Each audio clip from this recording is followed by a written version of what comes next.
Alors la principale raison, c'est certainement le coût que représente un enfant en Chine. Il est considérable. D'ailleurs, comme un peu partout en Asie, vous avez une compétition féroce dans le système scolaire chinois.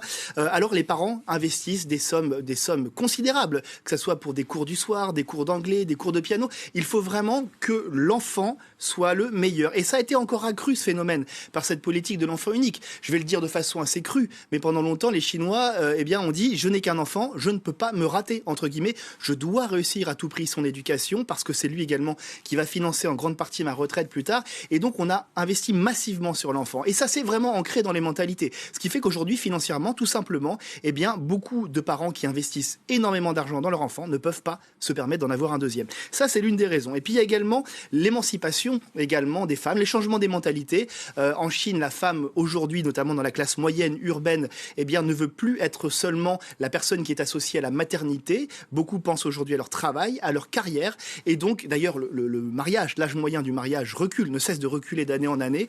Et elles ne veulent pas avoir pour certaines 2 enfants, mais peut-être même pas d'enfants du tout pour certaines, parce qu'il y a encore en toile de fond cette pensée qu'un enfant, c'est un poids considérable financièrement, c'est une dépense d'énergie, de ressources incroyables, et donc c'est vraiment un dilemme. En fait, le gouvernement chinois pourra essayer, c'est ce qu'il va faire, d'inciter financièrement les couples, à avoir plus d'enfants, mais on ne change pas aussi facilement des mentalités.